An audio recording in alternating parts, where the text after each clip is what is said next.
வசனம் கேட்கக்கூடியத 10-15 நிமிஷம் 20 நிமிஷத்தில் பகிர்ந்து கொண்ட எல்லாருக்கும் ஆண்டவருடைய நாமத்தில் நன்றி வாழ்த்துக்களை தெரிவித்துக் கொள்கிறேன். வரும்படியாக எங்களை ஏவினபடினால் நாங்கள் வர வேண்டும் என்று வாஞ்சித்தோம். கர்த்தர் அதை நிறைவேற்றினால் இந்த இடத்துல இந்த வசனத்தை பேசுவதற்கும் கர்த்தர் ஒரு வாய்ப்பை எனக்கு கொடுத்ததுக்காக நான் ஆண்டவருக்கு நன்றி செலுத்துகிறேன். அல்லேலூயா. இப்பொழுதும் 5வது வார்த்தையாக நம் ஆண்டவராக இயேசு இந்த சிலுவையிலே அந்த பாடுகளின் மத்தியிலே சொன்ன அந்த வசனத்தை குறித்து நம்ம தியானம் செய்ய போகிறோம். யோவான் எழுதின சுவிசேஷம் 19ஆம் அதிகாரம் 28-29 வசனங்களை. அதன் பின்பு எல்லாம் முடிந்தது என்று இயேசு அறிந்து வேத வாக்கியம் நிறைவேறத்தக்கதாக தாகமாயிருக்கிறேன் என்றார். காடி நிறைந்த பாத்திரம் அங்கே வைக்கப்பட்டிருந்தது. அவர்கள் கடற்காளானை காடியிலே தோய்த்து ஈசோப்பு புத்தண்டில் மாட்டி அவர் வாயினிடத்தில் நீட்டி கொடுத்தார்கள். அல்லேலூயா. ஜெபிப்போம். எங்களை நேசிக்கிற நல்ல பிதாவே, ஆண்டவரே கர்த்தாவே, தாகமாக இருக்கிறேன் என்று நீர் சொன்னீர். இந்த வார்த்தை கர்த்தாவே எங்களுக்கு நீர் விட்டுக் கொடுக்கும்படியாக ஆவியானவரே நீர் இங்கே வந்து இறங்கி எங்களோடு இடைபடும்படியாக ஜெபிக்கிறேன். இயேசுவின் மூலம் ஜெபிக்கிறோம் பிதாவே, ஆமென். நேற்றும் நம்ம இயேசு சீஷருடைய பாதங்களை கழுவி அந்த கடைசி பந்தி என்று சொல்கிற அந்த வியாழன் அன்று இரவு அந்த பஸ்கா அதை விட்டு சீஷருக்கு கொடுத்து, நான் பிதாவின் இடத்துல போய் நான் சாப்பிட்ற வரைக்கும் இன்னும் நான் இந்த போஜனம் இல்லை என்று சொல்லி அவர் சொல்கிறாரு. சீஷருடைய கால்களை கழுவுகிறாரு. அதுக்கப்புறம் அவர் கொல்கத்தாவுக்கு போவதற்கு தயாராக கெத்செமனேக்கு போகிறார். அங்குதான் அவரை பிடித்து கொண்டு போகிறார்கள். அங்கே போகும்போது பார்த்தீங்கன்னா ஒரு 600 சேவகர்கள் வந்தார்கள் என்று சொல்லி கணக்கிடப்படுகிறது. வேத ஆராய்ச்சியாளர்கள் சொல்கிறாங்க ஒரு 600 சோல்ஜர்ஸ் வந்திருப்பாங்க என்று சொல்லி யூதாஸ் காட்டி கொடுக்குறான். அதுக்கப்புறம் பார்த்தீங்கன்னா ஒரு இடமா அலைக்கழிக்கப்படுகிறார். இந்த ஒரு இரவில் அவர் பட்ட பாடுகள், அதாவது அவர் அங்கே கெத்செமனேயிலேயே அவர் ஜெபிக்கும் பொழுதே வேர்வை அப்படியே ரத்த துளிகளாக இருந்தது என்று வசனம் சொல்கிறது. இந்த பாடு அடைய ஆரம்பிச்சிட்டார். அவர் எல்லாரும் கைவிட போகிறாங்க, எல்லாம் அவருக்கு தெரியுது. இந்த பாத்திரம் எனக்கு தேவையில்லையே. ஏன்னா சகோதரி போன வசனத்தை அவர் சொல்லும் பொழுது பிதாவானவர் கைவிடுகிற அந்த ஒரு தருணத்தை அவர் எதிர்நோக்க அவர் பிடிக்கவே இல்லை. என் தேவனே ஏன் என்னை கைவிட்டி நான் பாவத்தை பார்க்கக்கூடாத சுத்த கண்ணராகி அந்த பிதா தன்னை விட்டாதான் மனுக்குலத்தை அவர் எடுக்க முடியும்னு அவருக்கு தெரியும். ஆனால் இந்த வழியாக நான் போகணுமா என்ற அந்த ஒரு காரியம். ஆனாலும் அவர் என்னுடைய சித்தம் அல்ல உங்களுடைய சித்தம் ஆண்டவரே என்று சொல்லி அவர் அதற்குள்ளாக கடந்து செல்கிறார். பார்த்தீங்கன்னா அவர் சனகரின் சபைக்கு கொண்டு போகப்படுகிறார். அண்ணா காய்பாவால் நியாயம் தீர்க்கப்படுகிறார். இப்போ பிலாத்துட்ட கொண்டு வராங்க. திரும்ப அவர் அங்கே அவன் ஏரோதுக்கிட்ட கொண்டு போகிறாங்க. அப்புறம் திருப்பி அவர் பிலாத்துக்கிட்ட வராங்க. அப்படியே ஒரே அலக்கழிக்கப்பட்டு அடித்து அவரை எல்லாம் சித்திரவதை செய்து அந்த நேரத்தில் அவருக்கு என்னன்னா உடலில் பயங்கரமான ஒரு வேதனைகள் இருந்தது. எல்லாவற்றுக்கும் மேலாக அவர் டீஹைட்ரேஷன், உடம்புல இருந்து தண்ணி சத்து நீர் சத்து போயிடுச்சு. ஒரே ஒரு தாகம் வருகிறது, சரீர பிரகாரமான ஒரு தாகம் இருக்கிறது. ஆனாலும் பார்த்தீங்கன்னா இந்த இத்தனை வார்த்தைகளில் எந்த வார்த்தையும் தன்னுடைய சரீரத்தினுடைய தேவைகளை அவர் சொல்லவே இல்லை. எனக்கு வலிக்குது, எனக்கு அது பண்ணுது, எதுவுமே அவர் சொல்லலை. இந்த இடத்துல மட்டும் அவர் தாகமாக இருக்கிறேன் என்று சொல்கிறார். அவர் தாகமாக இருக்கிறேன் என்று சொன்னது நிஜமாகவே அவர் அந்த வசனம் நீங்க 29-28 கொஞ்சம் வாசிங்கம்மா. 28. அதன் பின்பு எல்லாம் முடிந்தது என்று இயேசு அறிந்து எல்லாம் முடிந்தது என்று அறிந்து வேத வாக்கியம் நிறைவேறத்தக்கதாக அப்ப எந்த வாக்கியம் என்று சொல்லி பார்த்தால் சங்கீதம் 69:21 வாசிங்க. சங்கீதம் 69:21. என் ஆகாரத்தில் கசப்பு கலந்து கொடுத்தார்கள், என் தாகத்துக்கு காடியை குடிக்க கொடுத்தார்கள். பாருங்க, இந்த இடத்துல இந்த தீர்க்க தரிசனம் அங்க நிறைவேறுகிறது.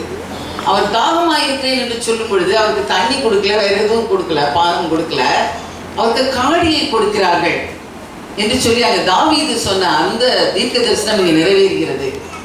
காடி என்றால் என்ன என்றால் அது வந்து ஒயின் தான், அதாவது திராட்சை ரசத்தை அது அப்படியே குடிக்கிறத விட்டுட்டா அது வந்து ஒரு அமௌண்ட் ஆஃப் அனரோபிக் ரெஸ்பிரேஷன் சொல்லுவாங்க. அதாவது அது மூடப்பட்ட நிலைமையில அது திராட்சை ரசம் வந்து அது அந்த ஒயினாக மாறும். ஆனால் அதை அப்படி திறந்து விட்டுட்டு எரோபிக்காக மாறிட்டா அது வந்து காடியாய் மாறும். இப்போ கூட வினிகர்னு சொல்லி நம்ம யூஸ் பண்ணுறோம் நிறைய சமையல் காரியங்களுக்கெல்லாம். அந்த மாதிரி அது ஒரு புளிப்பாக மாறும். அதோடு சேர்ந்து ஒரு கசப்பு, இங்கே வெள்ளைப்போளமும் அங்கே சேர்க்குறாங்க. அது அங்கே வைக்கப்பட்டிருக்கிறது என்று சொல்லப்பட்டது. அது நார்மலாகவே அங்கே இருக்க சோல்ஜர்ஸ் என்ன பண்ணுவாங்கன்னா, அவங்களுக்கு அந்த டீஹைட்ரேஷன் ரொம்ப வந்து தண்ணி தாகம் இருக்கும் பொழுது அது வந்து அதை எடுத்து அவங்க வந்து அந்த நீட்டமான ஈசோப்புன்ற புல் வந்து நம்மளுக்கு எல்லாரும் திரும்ப நம்ம பார்ப்போம். அந்த ஈசோப்புல வந்து முனையில் வந்து ஒரு ஸ்பாஞ்ச் மாதிரி நம்ம வந்து நொரன்னு சொல்லுவாங்க, நம்ம அந்த சவுத்துலலாம் அதை சொல்லுவாங்க. அப்படி அந்த ஸ்பாஞ்ச் மாதிரி இருக்கும். அதை வந்து அதை முன்னால் வைத்து கட்டிட்டு இவங்க அதை அப்படியே தொட்டு அதை அப்படியே வந்து அவங்களும் குடிச்சுக்குவாங்க. அதை வந்து அதை சக் பண்ண அதை உறிஞ்சா அந்த ஜூஸ் அவங்க அப்படி தண்ணி மாதிரி அதை குடிச்சிக்கலாம்.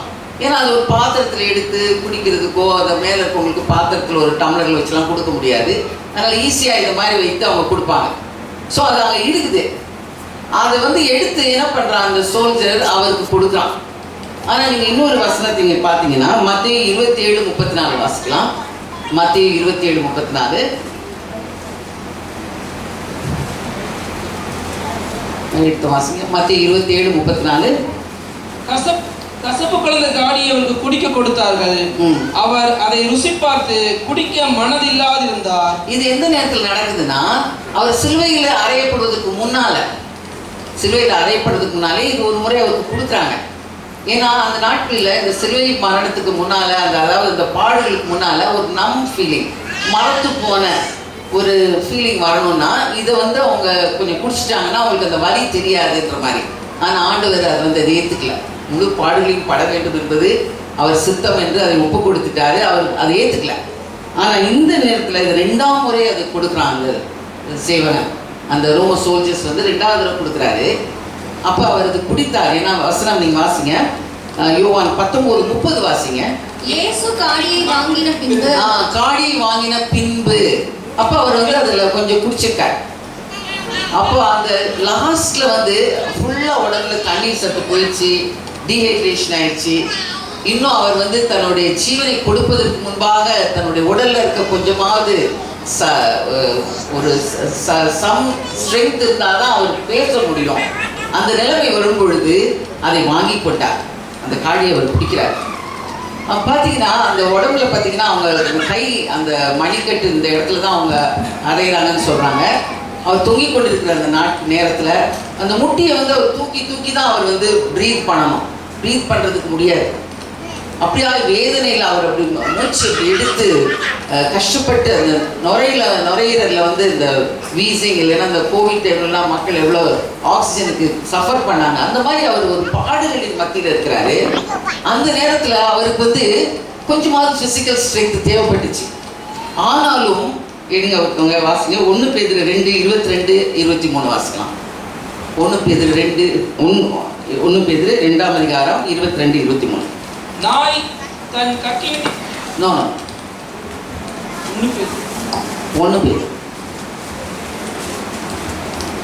அவர் பாவம் செய்யவில்லை, அவருடைய வாயிலே வஞ்சனை காணப்படவும் இல்லை. அவர் வையப்படும் போது பதில் வையாமலும், பாடுபடும் போது பயமுறுத்தாமலும் நியாயமாய் தீர்ப்பு செய்கிறவருக்கு தம்மை ஒப்புவித்தார். அல்லேலூயா. அவர் பாருங்க, அந்த சோல்ஜர்ஸ் எல்லாரும் எள்ளி நகைக்கிறாங்க, ஏளனமா பேசுறாங்க, காடி துப்புறாங்க. அவர் எவ்வளோ கேவலமா பேசுவாங்க. ஏன்னா பக்கத்தில் இருந்த ஒரு கள்ளனே வந்து கேவலமா பேசுறான். ஆனாலும் இவர் வாயில எந்த வஞ்சனையும் வரல, திருப்பி பேசல. எந்த காரியத்துக்கும் அவர் வந்து திருப்ப ஒரு கர்ஸ் வேர்டு, ஒரு சாபமான வார்த்தையோ ஒரு அசுத்தமான வார்த்தை எதுவுமே ஒரு வாயில வரல. கோபமான வார்த்தை எதுவுமே வரல. அதை பார்த்து இந்த சோல்ஜருக்கே ஒருவேளை ஐயோ இந்த ஆள் வித்தியாசமா இருக்கிறாரு அப்படின்னு சொல்லிட்டு தனக்கு தான் வச்சிருக்காங்க அவங்க குடிக்கிறதுக்கு, இல்லைன்னா இந்த மாதிரி பாடுகளில் இருக்கிறவங்களுக்கு மத்திய கொடுக்குற மாதிரி அதை வந்து என்ன செய்யறாரு, அந்த ஈசோப்பு தண்டிலே அந்த வைக்கப்பட்ட அந்த காளானை துவைத்து கொடுக்குறாரு.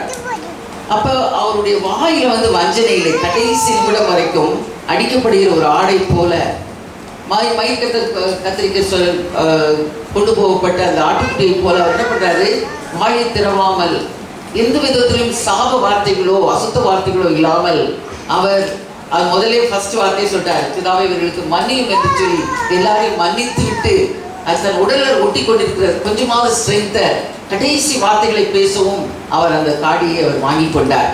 கேளுங்க, நம்ம யாத்ராமம் 12:22 வாசிப்போம். யாத்ராமம் 12:22 முதலாவது பஸ்கா பண்டிகை கொண்டாடும் பொழுது ஈசோப்பு கொழுந்துகளின் கொத்தை எடுத்து எண்ணெயில் இருக்கும் ரத்தத்தில் தோய்த்து அதில் இருக்கும் அந்த ரத்தத்தை வாசல் நிலைக்கால்களின் மேற்சட்டத்திலும் வாசலின் நிலைக்கால்கள் இரண்டிலும் தெளியுங்கள், விடிய காலம் வரைக்கும். பாருங்க, அந்த ஈசோப்பு என்பது ஒரு சாதாரண புல்லு தான். அது ரொம்ப கோர புல் மாதிரி ரொம்ப உயரமா அது வளருது.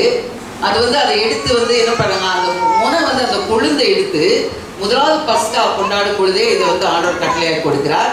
அந்த ஆடு ஒரு வீட்டுக்கு தக்கையான ஒரு ஆடை எடுத்து அவங்க எகிப்திலிருந்து அவங்க விடுதலையாகி அந்த முதல் பஸ்கா கொண்டாடப்படும் பொழுது அவங்க வெளியே வர்றதுக்கு முன்னால் அந்த பஸ்கா ஆட்டை அவங்க அடித்து அந்த இரத்தத்தை எடுத்து அவங்க வீட்டு நிலைக்காலிலே தடவுவதற்கு தெளிப்பதற்கு அவங்க இதை ஒரு ப்ரஷ் மாதிரி அந்த ஈசோப்பினுடைய அந்த கொழுந்தை எடுத்து அதை அந்த ரத்தத்தில் தோய்த்து அந்த லென்டில்ஸ் அதாவது அந்த நிலைக்கால்களிலே அவர் தெளிக்கும்படியாய் ஆண்டவர் கட்டளையாய் கொடுத்தார். அதனால் அந்த ஈசோப்பை தான் இந்த இடத்துல யோவான் நினைவு கூறுகிறார்.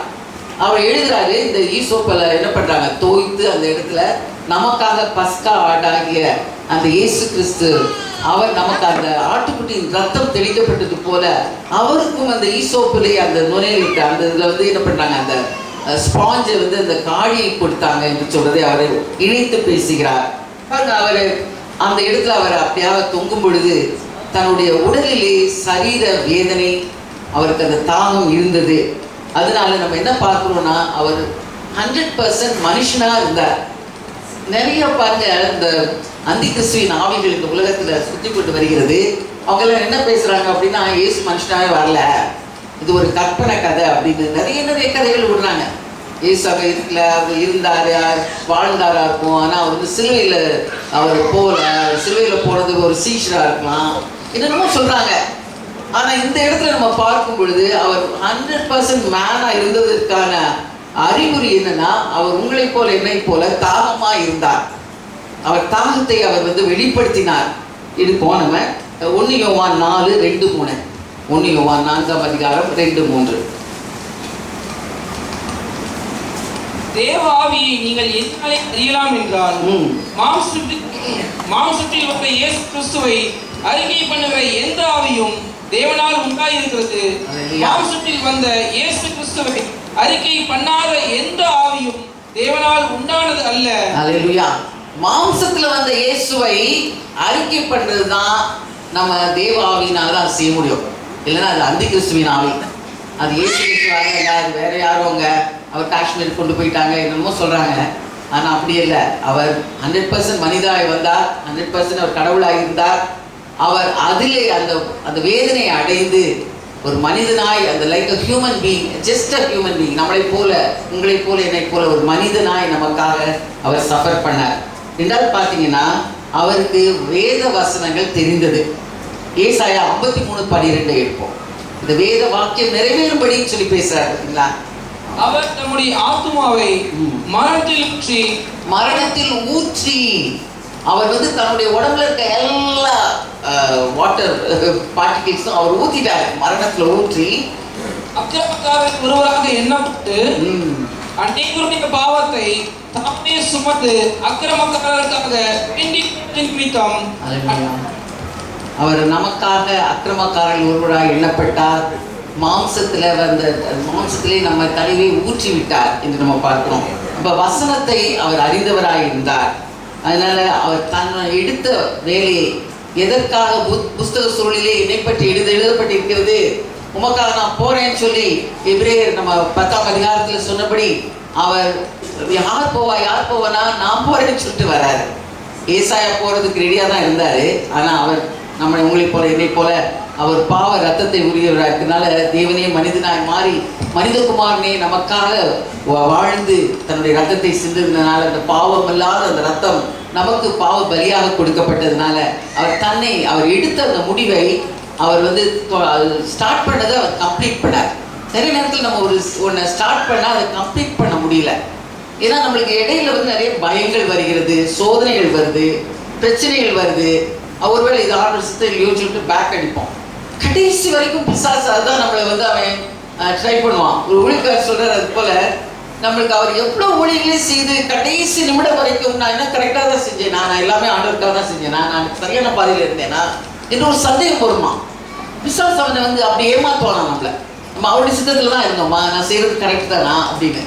அதனால ஆண்டவர் வந்து இது செய்கிறாரு, நான் ஆரம்பித்தேன் நான் முடிப்பேன், விசுவாசத்தை தொடங்கினவரும் முடித்தவருமாகிய அவரை போல நாம் இருக்கும்படியாய் கடைசியில் கூட அவருக்கு அந்த சோதனை வந்தது. இது உங்களுடைய சித்தம்னா இந்த பாத்திரம் என்னை விட்டு எடுத்துங்கப்பான்னு. ஆனாலும் தன்னை அதை ஸ்டார்ட் பண்ணி அவர் கம்ப்ளீட் பண்ணுறாரு. இந்த நேரத்தில் நம்ம என்ன செய்யணும்? எதற்காக நம்ம தாகமாக இருக்கிறோம்? இயேசு அவர் முந்தின வசனத்தை சகோதரி சொன்னது போல, என் தேவனே ஏன் என்னை கைவிட்டீர் என்று சொல்லி ஒரு தாகமாக இருந்தார். பிதாவினுடைய உறவுக்காக தாகமாக இருந்தார். ஆவியில் வந்து அவர் ஒரு டெஸ்பரேட் சிச்சுவேஷன், எனக்கு பார்க்க முடியலையே, பாவம் நடுவில் வந்துச்சு, பிதாவை பார்க்க முடியலையே என்று சொல்கிற ஒரு ஃபீலிங். என்னை கைவிட்டீங்களே, ஆனால் பிதா வேற கைவிட்டாதான் நம்மளுக்கு அவர் கை தூக்க முடியும். அதனால அப்படிப்பட்ட ஒரு பாத்திரம் வேணான்ற அவருக்கு ஒரு சோதனை வந்த பொழுதும் அவர் எடுத்ததை முடித்தார். அந்த தாகம் ஆவியில் இருந்தது. எல்லாரும் விட்டுட்டாங்க, தன்னுடைய சீஷர்கள் எல்லாரும் விட்டுட்டு போயாச்சு. அப்போ அவர் ஆத்மாவில் ஒரு தாகமாக இருந்தார், சரீரத்தில் இந்த ஹைட்ரேஷனில் ஒரு தாகமாக இருந்தார். நமக்கு என்ன தாகம் இருக்கிறது? சங்கீதம் 42:1-2 வாசிப்போம்.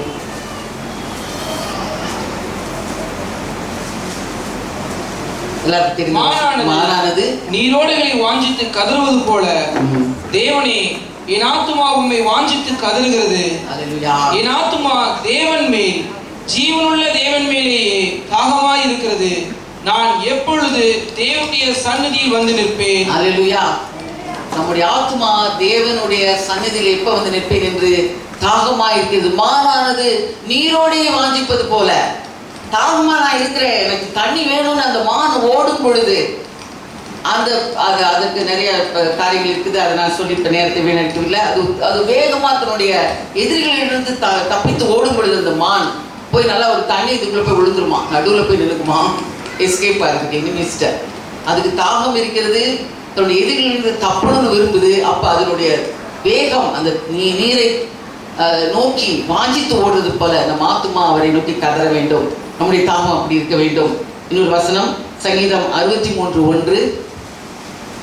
தேவனே நீர் என்னுடைய தேவன், அதிகாலமே உம்மை தேடுகிறேன். வறண்டதும் விடாய்த்ததுமான தண்ணீரற்றதுமான நிலத்திலே என் ஆத்துமா உம்மேல் தாகமாய் இருக்கிறது. அல்லேலூயா. என் ஆத்துமா உம்மேல் தாகமாய் இருக்கிறது என்று சொல்லி நம் ஆத்துமா ஒவ்வொரு நாளும் அவர் மேல் தாகமாய் இருக்க வேண்டும். அவருக்கு ஒரு தாகம் இருந்ததுதான், ஆனால் நமக்கு இந்த தாகம் தான் இருக்க வேண்டும். இன்னொரு வசனம், மத்தேயு 5:4. மத்தேயு 5:4. துயரப்படுகிறவர்கள் பாக்கியவான்கள், அவர்கள் 4 நீதி நிமித்தம் பசித்தாகம் உள்ளவர்கள் பாக்கியவான்கள், அவர்கள் திருப்தி அடைவார்கள். நீதி நிமித்தம் பசியும் தாகம் இருந்தா நம்ம பாக்கியவான்கள். பசி இருந்தால் தான் சாப்பிடுவோம், தாகமாக இருந்தால் தான் பிடிப்போம். அதனால நம்மளுக்கு முதல்ல நம்ம ஆத்மாவுக்கு தாகம் வேண்டும். எதற்காக தாகம் வேண்டும்? தேவ நீதி நிறைவேறப்பட வேண்டும் என்று தாகம் வேண்டும். அல்லேலூயா. அதனால இயேசு என்ன சொல்கிறார்?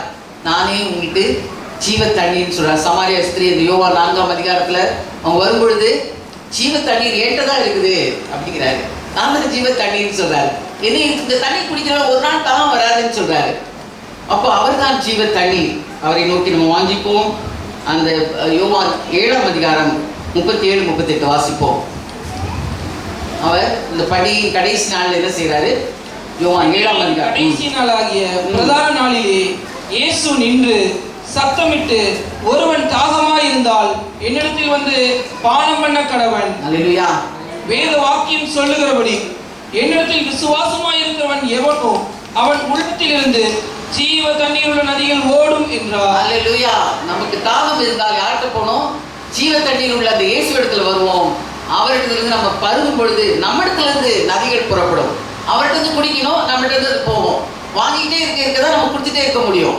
அதனால நம்ம ஆண்டவரிடத்திலிருந்து பெற்றுக்கொண்டு அந்த ஜீவ தண்ணீரை மற்றவருடைய தாகத்தை போக்கும்படியாய் கொடுப்போம். அதுக்காக தான் நம்ம அழைக்கப்பட்டோம். கடைசியான வசனம் வெளிப்படுத்தின விசேஷம் 22:17.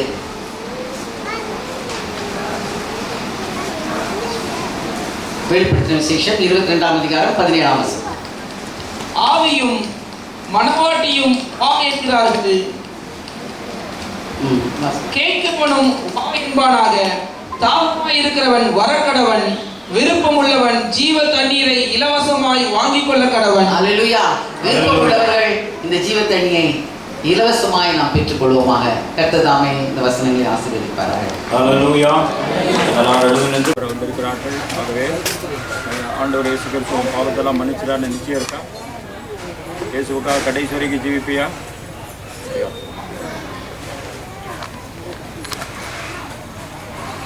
அருமையான ஞானஸ்தான ஆராதனைக்காக நம்ம எல்லாம் ஜெபம் பண்ணுவோம். நம்ம சொல்லிருக்கிற அருமையான மகாலிங்க மொழிக்காரர்கள் கேட்போம். ரீனா, டெபோரா. ஆண்டவரே உமக்கு நன்றி சுவாமி.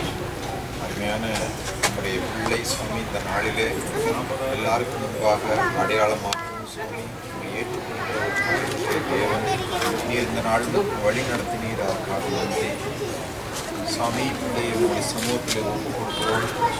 ஆவியானுடைய முழு ஆளுகைக்குள்ளாய் உங்களுடைய ஆவி, ஆத்மா, சரீரம் தேவனுடைய ராஜ்யத்துக்கு உட்பட்டவர்களாய் சுவாமி எல்லா காரியங்களையும் உங்களுடைய நாம மகிமைகள் செய்யப்படுவதற்கு சுவாமி ரீனா சுவாமி டெபோராவாக நீர் ஆசீர்வதிக்கிறீராக ஸ்தோத்திரிக்கிறோம். இயேசுவின் நாமத்தினாலே நாங்கள் பிள்ளையை ஆசீர்வதித்து உங்களுடைய சமூகத்தில் நமக்கு அர்ப்பணிக்கிறோம். இந்த சுவாமி வெளிப்படையான அடையாளம் சுவாமி உள்ளான வாழ்க்கையில் ஒரு பெரிய மாற்றத்தை பிரதிபலிக்கிறது.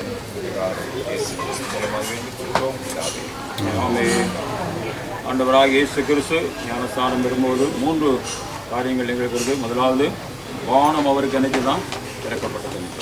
இரண்டாவதாக, அங்கே பரிசுத்த ஆவியான ஒரு புறாவை போல வந்து அமர்ந்தார் என்று.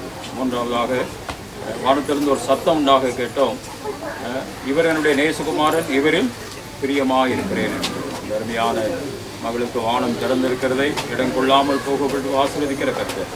அவருக்கு இல்லாதது ஒன்றுமில்லை. வானத்தின் பலகணிகளை திறந்து ரீனாவுக்கும் அருமையான டெபோராள் ரீனாவை கர்த்தர் ஆசீர்வதிக்கும்படி நம்ம எல்லாம் ஜெபம் பண்ணுவோம். நீ என்னுடைய நேசகுமாரி, உன்னை பிரியமாக இருக்கிறேன் என்று வாழ்நாள் முழுவதும் அந்த சத்தம் அவருடைய காதுகளிலே துணிக்க, அந்த உணர்வோடு கூட அந்த விசுவாச நம்பிக்கையோடு கூட வாழத்தக்கதாக ஆண்டவர் நமக்கு உதவி செய்யத்தக்கதாக நல்ல பிதாவே இந்த எளிமையான மகளை ஆசீர்வதியும் உடைய கட்டளை பிரகாரமும் அவருடைய விசுவாச அறிக்கையின் பிரகாரமும் இன்றைக்கு ஆண்டவரே ஞானஸ்நானம் பெறுகிறோம். பரலோகம் சாட்சி கொடுக்கிறபடி ஆளுமை ஜெபிக்கிறோம். இயேசுவின் மூலம் ஜெபிக்கிறோம் பிதாவே. சின்னஞ்சிறு வயதில் என்னை குறித்து விட்டார், தூரம் போயினும் கண்டு கொண்டார். அல்லேலூயா. அருமையான மகளுடைய விசுவாச அறிக்கையின் பிரகாரமும் ஆண்டுடைய கட்டளையின் பிரகாரம் பிதா குமாரன் பரிசுத்தாவின் நாமத்தினாலே ஞானஸ்நானம் நல்ல பூங்க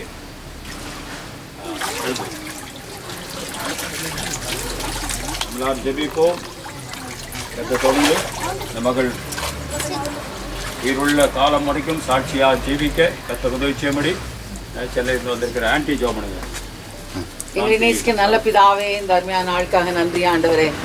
ஆண்டவரே, இன்னைக்கு அப்பா கர்த்தாவே ஒரு திருப்பு முனை ஆண்டவரே, புதிய நாளை அப்பா கர்த்தாவே புதிய திருப்பத்தை கொடுத்ததுக்காக நன்றி ஆண்டவரே. கர்த்தாவே, பழையவைகள் ஒளிந்தன, எல்லாம் புதிதாயின என்று சொன்னபடி இன்றிலிருந்து மகளுடைய வாழ்க்கையில ஒரு புதிய வெளிச்சத்தை காணவும், புதிய அப்பா கர்த்தாவை வெளிப்பாடுதல்களை பெற்றுக்கொள்ளவும், புதிய அர்ப்பணிப்போடு ஓடவும் இந்த மகளை இயேசுவின் நாமத்தால் ஆசீர்வதித்து ஜெபிக்கிறோம். மகளை கர்த்தாவை நீங்க எதற்காக பிடித்தீர்களோ, எதற்காக அழைத்தீர்களோ அது முழுமையா இந்த வாழ்க்கையில நிறைவேறும்படியா இயேசு நாமத்தால் ஆசீர்வதிக்கிறோம். பெரிய காரியங்கள் இந்த மகள் மூலமாய் செய்யுங்க. இவளுக்கு பின்பாக ஒரு திரளான கூட்ட ஜனங்களை மகள் ஆதாயப்படுத்தும்படியாய் மகளை ஆசீர்வதிக்கிறோம். இயேசுவின் மூலம் ஜெபிக்கிறோம் நல்ல பிதாவே. ஆமென். என் ஆத்துமாவே கர்த்தரை ஸ்தோத்திரி, என் முழு உள்ளமே அவர் பரிசுத்த நாமத்தை ஸ்தோத்திரி.